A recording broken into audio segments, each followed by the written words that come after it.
खबर भीलवाड़ा से, जहां फिर एक और स्कूल का कमरा धराशायी हो गया।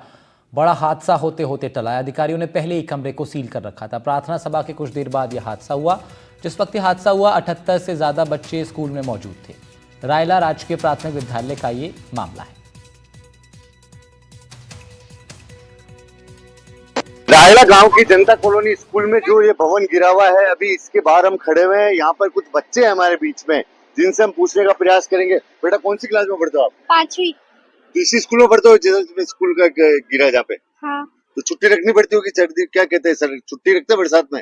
हाँ सर। कितने दिन रहती है सप्ताह में छुट्टी?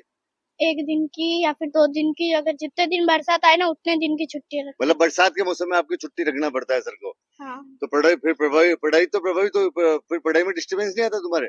हाँ सर, आता है। फिर कहाँ जाते हो? इसके लिए ट्यूशन जाना पड़ता होगा। हाँ। कितने घंटे रोज ट्यूशन जाते हो? हम ट्यूशन है ना 2 घंटे के लिए या फिर 3 घंटे के लिए, अगर है ना स्कूल की छुट्टी रहती है तो 11 बजे जाते हैं और 2 बजे आते हैं। आप ये देखिए, इन बच्चों की मजबूरी है। सरकारी स्कूल, माता पिता के पास वो पढ़ाने के लिए पहले पैसा नहीं है, पर इन बच्चों को मजबूरी में ट्यूशन पढ़ाना पड़ रहा है, क्योंकि स्कूलों में बरसात के दिनों में अधिकतर छुट्टियां रहती। बेटा, क्या नाम तेरा? अलग। मतलब कितने दिन छुट्टी रखते हैं सप्ताह में? 1 बार। जब भी बरसात आती छुट्टी रहती? हाँ। फिर क्या करना पड़ता? छुट्टी घर पे ही रहना पड़ता है? हाँ। ये देखिए, आप छोटे बच्चे हैं, मगर इनका जो एक तरह से दर्द है, ये दर्द है कि इनके बरसात आते स्कूल में छुट्टी हो जाती है। अब इस पूरे मामले को लेकर आज जिस तरह से घटनाक्रम हुआ है, पूरा जो भवन धराशायी हो गया, उसके बाद शिक्षा विभाग इस पूरे मामले को लेकर क्या सोचता है, कौन लोग इसके लिए जिम्मेदार है, अब एनडीटीवी की टीम उन लोगों से भी बात करने पहुंच रही है। रायला गांव की जनता कॉलोनी में जो हो स्कूल में हादसा हुआ, उसके बाद में अभी हमारे बीच में पंचायत स्तरीय जो शिक्षा अधिकारी हैं वो मौजूद हैं, जो कि यहाँ की जितने भी सीनियर स्कूल और जो एलिमेंट्री स्कूल है उसके अधिकारी हैं। सर, जिस तरह से हादसा हुआ, इसके बाद में अब तक क्या प्रक्रिया अपनाई गई है? सर, अब तक प्रक्रिया अपनाने का मतलब ये है कि हमारे को तो झालावाड़ के हादसा जो हुआ वो भी बाद में हुआ था। उससे पहले हम जुलाई के अंदर विद्यालय में जाकर के सारे जो राजकीय विद्यालय है मेरे पीओ क्षेत्र के अधीन में, उन सब विद्यालय में जाकर के उनकी भवन की स्थिति देखी थी, क्योंकि वर्षा काल में बहुत सी स्थिति थोड़ी कमजोर रहती है। उस स्थिति को देखते हुए हमने जनता कॉलोनी स्कूल के अंदर, मैं 17 तारीख को गया था, 17 जुलाई को मैंने वहां देखा तो एक कमरे की दीवार में दरार आ रही थी, और उस दरार को देख करके मैंने उसी टाइम पे वहां के प्रधानाध्यापक एहसान अली को हमने लिखित में नोटिस दे दिया कि आप इसको बिल्डिंग को सील कर दें। मतलब आप 17 जुलाई को अवेयर हो गए थे? 17 जुलाई को आपने पूरी तत्परता से काम कर दिया था? तब से बंद ही था ये भवन? तभी से ये भवन सील्ड करके बंद कर रखा था, और उसमें किसी प्रकार किसी भी बच्चे को और स्टाफ को वहां पर जाने के लिए सभी तरह की गतिविधियां रुक गई थी।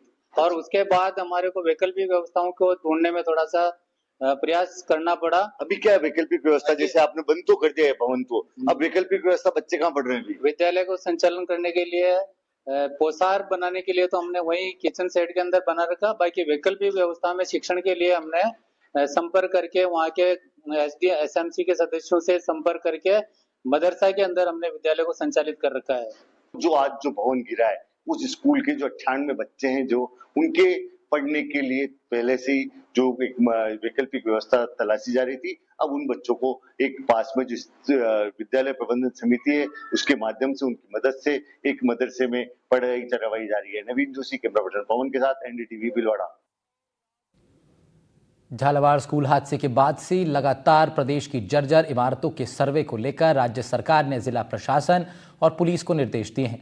बावजूद इसके आदेशों की धरातल पर महज खानापूर्ति दिखाई दे रही है। तभी तो हनुमानगढ़ के धौलीपाल गांव में राजकीय बालिका उच्च माध्यमिक विद्यालय के स्कूल बरामदे की करीब 80 फीट लंबी छत देर रात भर भराकर गिर गई। गनीमत रही कि हादसा रात में हुआ। जरा सोचिए, यही हादसा अगर दिन में होता तो स्थिति कितनी भयावह हो सकती थी। इतना ही नहीं, ये स्कूल कक्षा 12वीं तक का है, लेकिन विद्यालय में अब 5 ही कमरे हैं जिनमें बिठाकर अध्ययन करवाया जा रहा है। ऐसे में स्थिति दयनीय है और एक बड़ा हादसा कभी भी हो सकता है। मुझे पता लगा कि यहाँ बरामदों की छत गिरी है, तो आके मौका देखा। ये बिल्डिंग बनी हुई है पुरानी, और इसमें डाट की छत, जिसमें गार्डन नहीं था, देखा गया तकनीकी रूप से। और 1 साल पहले इसकी क्षतिग्रस्त होने की सूचना थी, इस सूचना डिपार्टमेंट को भिजवाई गई है, और आज गाँव के साथ मीटिंग की है। और इसका प्रयास किया जाएगा कि इसको डीएमएफटी मद, एमएलए, एमपी या समग्र शिक्षा मद से जहाँ से भी सुविधा होगी इस गांव के लिए। शिक्षा को लेकर तमाम सरकारें बड़े बड़े दावे और वादा करती है। जिस तरह से झालावाड़ हादसे के बाद में लगातार सरकारें सावचेत होकर जर्जर इमारतों का प्रदेश भर के अंदर सर्वे करवाने की बात कह रही थी, लेकिन आज सुबह हनुमानगढ़ के गांव धोलीपाल के राजकीय उच्च माध्यमिक बालिका विद्यालय के अंदर जिस तरह से एक बरामदा 80 फुट जो लंबा बरामदा है, उसका जर्जर जो बरामदे की छत थी वो भर भर आकर नीचे गिर गई। गनीमत ये रही कि रात के समय ये पूरा हादसा पेश आया, जिसके चलते एक बड़ा हादसा होने से टल गया। अगर यही हादसा दिन में होता तो स्थिति बेहद भयावह हो सकती थी। इस इमारत को लेकर पिछले 2 साल से जो स्कूल प्रशासन है वो लगातार शिक्षा विभाग से पत्राचार कर रहा है और ये जो जर्जर इमारतें हैं उनके पुनर्निर्माण की मांग और छतों की मरम्मत की बात की जा रही थी, लेकिन 2 साल बीतने के बावजूद आज तक इसमें कोई सुधार कार्य नहीं हुआ है। जैसे ये बरामदा गिरता है, शिक्षा विभाग के अधिकारी ग्रामीणों के रोष जताने के बाद में स्कूल के अंदर पहुंचते हैं और उसी तरह से वादा फिर से ग्रामीणों के साथ किया जाता है। जिस तरह से पिछले 2 साल से ग्रामीणों के साथ वादा किया जा रहा था कि जल्दी जो स्कूल के अंदर जो जर्जर इमारत और जर्जर जो क्षेत्र है उसको जल्दी सुधार कार्य करवा दिए जाएंगे, लेकिन आज फिर एक आश्वासन मिला है।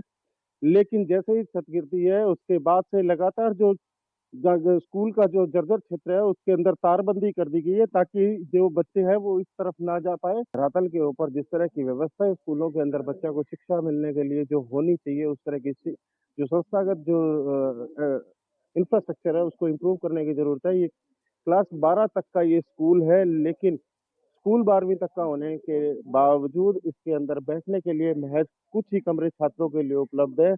आज भी ऐसा बताया जा रहा है कि घटना के बाद में जो 1ली से 5वीं तक की क्लास के जो बच्चे थे उनकी छुट्टी कर दी गई, क्योंकि उनके बैठाने के लिए प्रॉपर अरेंजमेंट नहीं थे। अब देखने वाली बात ये होगी कि इस दुर्घटना के बाद में आखिरकार शिक्षा विभाग अपनी जो व्यवस्था है उनको किस तरह से चाक-चौबंद और दुरुस्त कर पाता है, ताकि भविष्य के अंदर इस स्कूल के अंदर पढ़ने वाली बच्चियों के लिए एक बेहतर माहौल प्रदान किया जा सके और एक सुरक्षित जो वातावरण है स्कूल के अंदर वो उपलब्ध हो सके। एनडीटीवी के लिए मनीष शर्मा, हनुमानगढ़।